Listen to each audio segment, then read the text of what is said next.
हमारी संस्कृति, हमारे संस्कार सदा रहे हमारे साथ।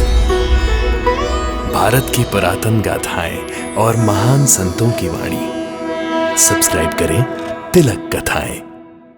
यहूदी हमें वैराग्य की शिक्षा देती है, और मैं जो अपने भक्तों से दक्षिणा लेता हूँ वो हमें त्याग की शिक्षा देती है।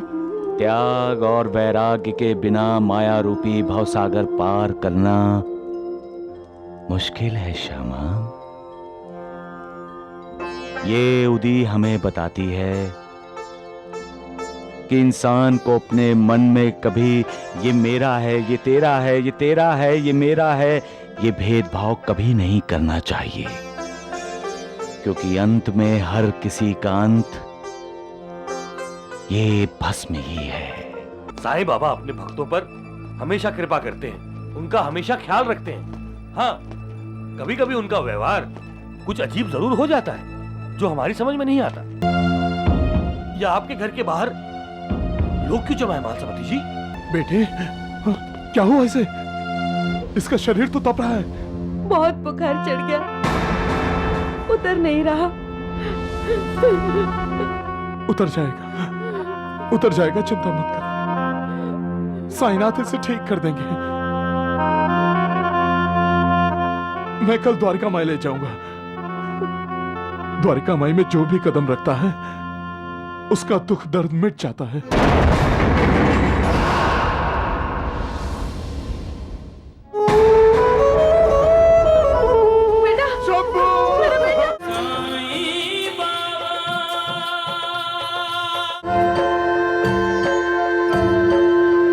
सुख धाम धन धाम साई राम साई श्याम, गुण धाम यश धाम साई राम साई श्याम। ओ भक्त वत्सल दीन बंधु बाबा तुझे प्रणाम। साई बाबा तुझे प्रणाम, साई बाबा तुझे प्रणाम।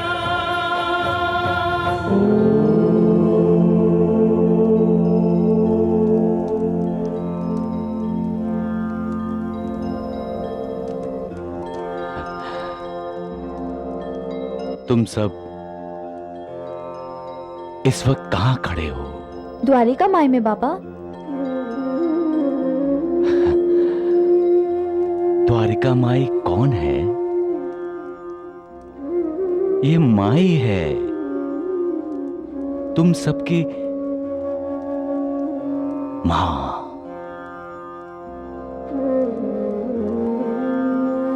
जैसे एक मां को अपने बच्चों की फिक्र लगी रहती है, उसी तरह द्वारिका माई को भी अपने बच्चों की फिक्र लगी रहती है। उनके दुखों से इसे भी दुख होता है। मां अपने बच्चे को गोद में लेती है तो उस बच्चे का दुख कम हो जाता है। उसी तरह जो इस द्वारिका माई की गोद में आकर बैठता है तो द्वारिका माई उसके कष्ट दूर कर देती है। जो इसकी छत्र छाया में विश्राम करता है उसे सुख प्राप्त होता है, आनंद प्राप्त होता है।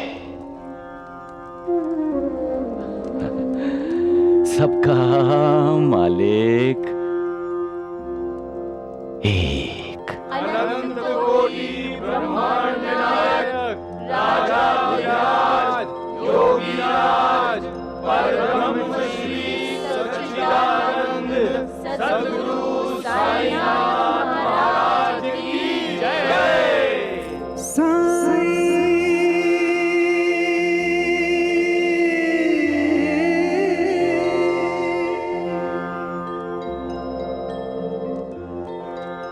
ये भस्म है जिसे हम उदी कहते हैं। ये उदी हमें क्या शिक्षा देती है मालसापति? हमारा शरीर अंत में पंच महाभूतों में विलीन होकर भस्म ही हो जाता है।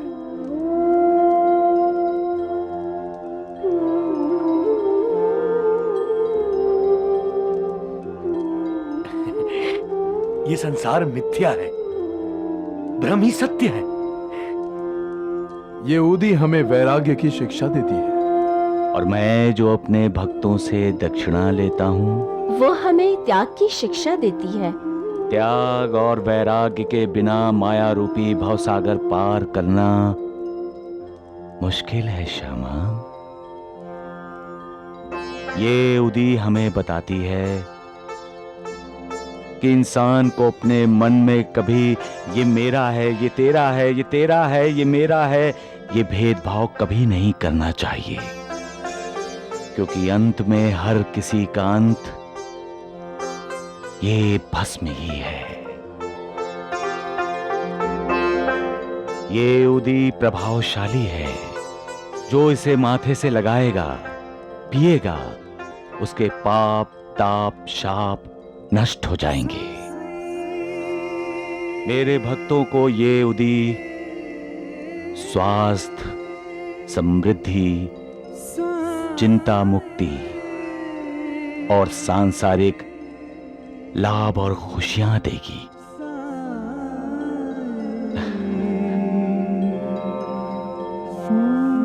रमते राम आओ जी,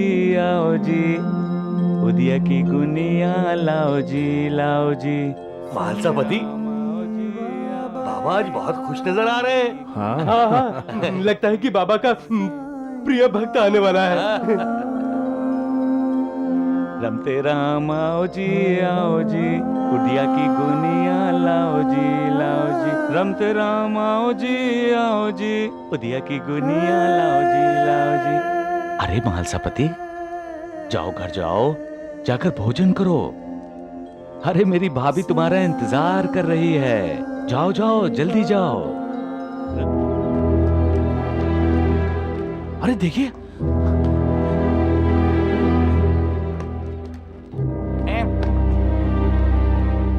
राम राम राम। वैद्य जी, देख रहे हैं आप? कितना उदास लग रहा है महालसापति। धोंडू, साईं बड़ा चतुर है और महालसापति ठहरा कंगाल। उससे साईं को कुछ भी मिलने वाला नहीं। गुरुजी, साईनाथ मुझसे नाराज तो नहीं हुए? आप व्यर्थ चिंता कर रहे हैं महालसापति जी। साईं बाबा अपने भक्तों पर हमेशा कृपा करते हैं, उनका हमेशा ख्याल रखते हैं। हाँ, कभी कभी उनका व्यवहार कुछ अजीब जरूर हो जाता है, जो हमारी समझ में नहीं आता, लेकिन ऐसे व्यवहार से वो अपने भक्तों को संकेत करते हैं और ऐसे संकेत को हमें समझना चाहिए। संकेत किया है? साईनाथ ने तो बार बार मुझे घर चले जाने के लिए सबके सामने कहा है। बाबा की आज्ञा मानना हमारा कर्तव्य है महालसापति जी। द्वारिकानाथ जी, देख रहे हैं आप? मुझे लगता है उन दोनों के बीच में किसी बात को लेकर बहस चल रही है।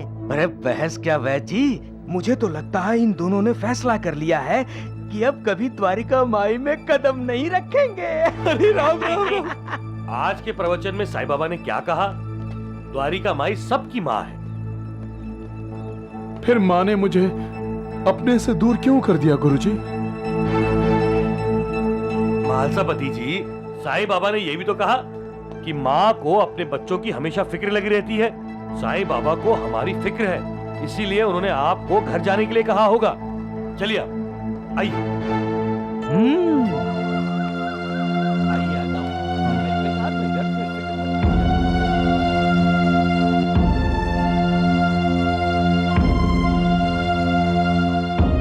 या आपके घर के बाहर लोग क्यों जमा है महालसापति जी?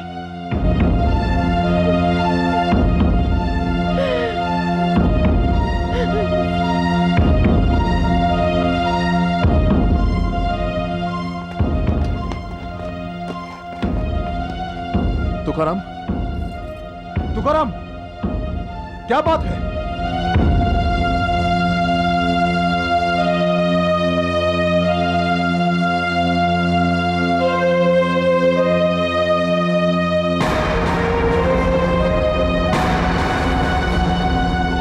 बेटे, क्या हुआ इसे? इसका शरीर तो तप रहा है। बहुत बुखार चढ़ गया, उतर नहीं रहा। उतर जाएगा, चिंता मत कर।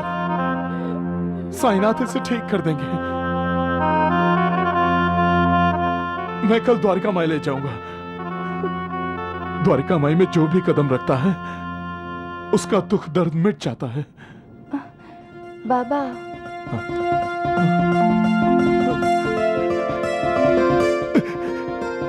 देखा, इसे होश आ गया। बाबा, मुझे आपकी गोद में सर रखकर लेटना है। क्यों नहीं? आजा, आजा, आजा बेटा,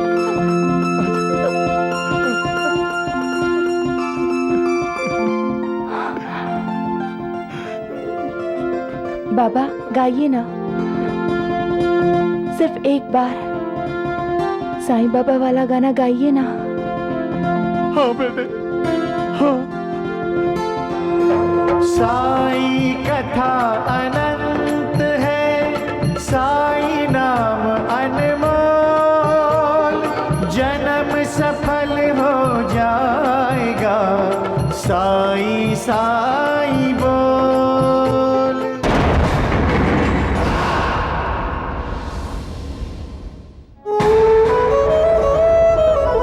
बेटा, शंभू! मेरा बेटा।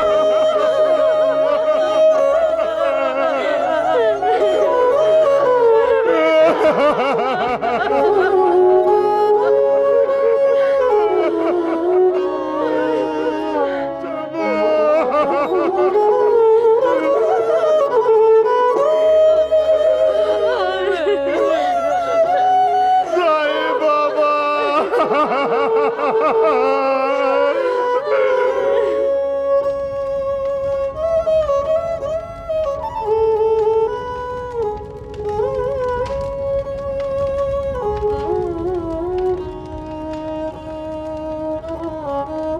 ये भस्म है, इसे हम उदी कहते हैं।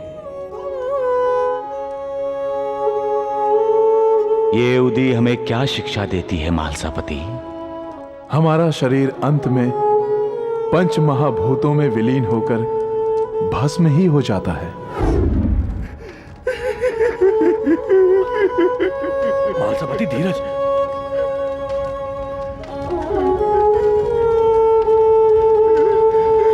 संभालिए अपने आप को, संभालिए, संभालिए मालसापति जी।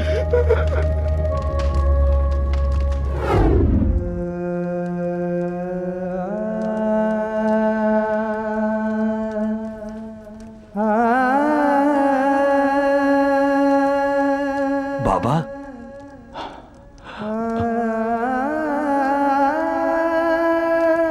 मालसापति कैसा है श्यामा? उनकी हालत देखी नहीं जाती बाबा।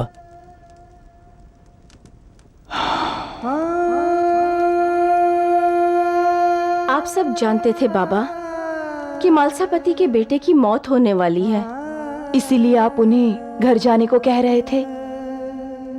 ऐसा क्यों हुआ साईं बेटे? मालसापति तो तुम्हारा प्रिय भक्त है। माँ, पांडव भी तो श्री कृष्ण के प्रिय भक्त थे, और श्री कृष्ण के होते हुए भी उनके 5 पुत्र मारे गए थे। लेकिन ऐसा होना नहीं चाहिए था ना साईं बेटे। होनी को कोई नहीं टाल सकता माँ। मृत्यु एक होनी है, उसे कोई अनहोनी में बदल ही नहीं सकता, मैं भी नहीं। इंसान को जो भोग भोगने हैं उसे वो भोगने ही पड़ते हैं।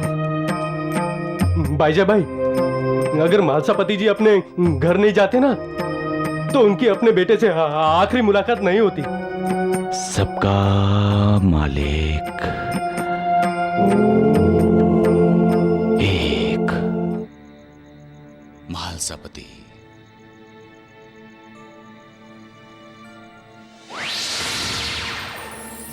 ज्ञानी होकर भी तुम मोह के अधीन हो रहे हो।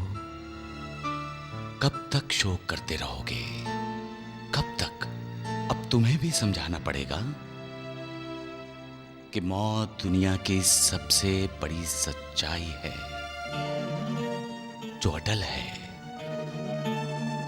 जो भी इस संसार में जन्मा है उसे मरना है।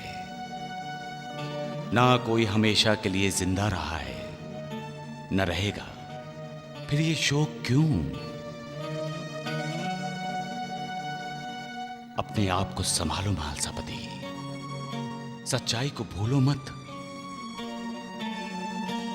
सच्चाई को याद करो और उसे स्वीकार करो। होश में आओ महालसापति, मैं तुम्हारा इंतजार कर रहा हूं।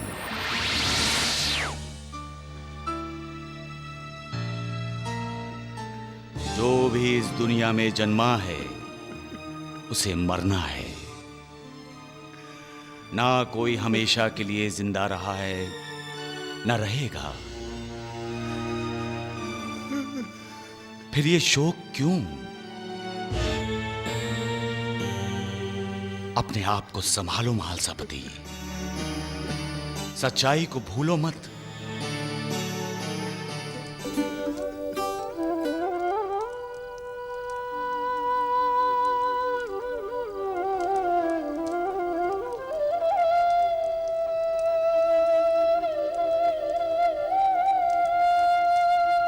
अच्छा किया तुम आ गए। साईनाथ,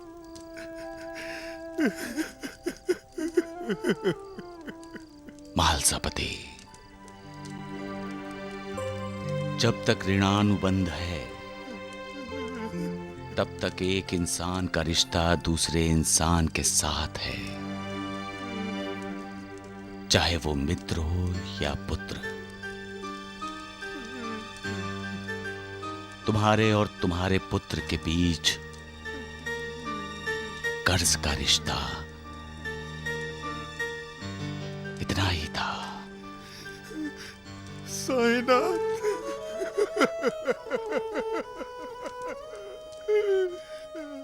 तुम विद्वान हो महालसापति, अध्यात्म के अधिकारी पुरुष हो तुम। मौत ने तुम्हारे बेटे के बारे में तुम्हें पूर्व सूचना दी थी, फिर भी तुम शोक कर रहे हो। पूर्व सूचना? सपने में जो तुमने देखा था याद करो।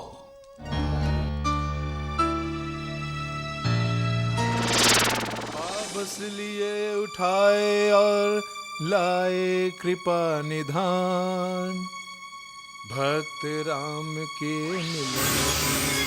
महालसापति, मुझे भूख लगी है। अरे भूख लगी है तो घर में जो है खा लो। महालसापति, सपने में जिसको तुमने देखा वो काल पुरुष था।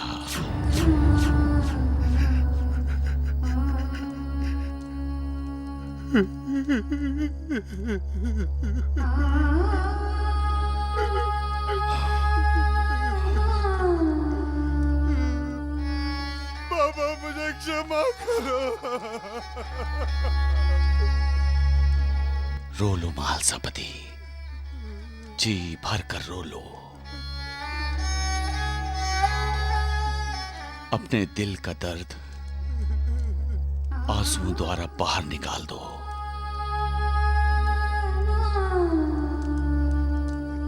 मेरा कोई बेटा नहीं है,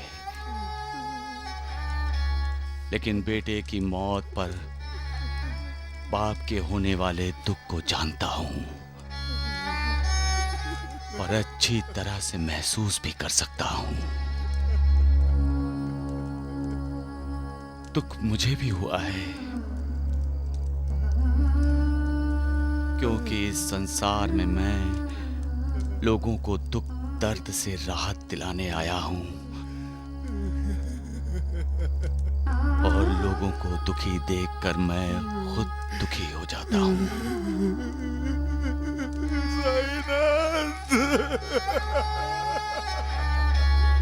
रो लो महालसापति, रो लो,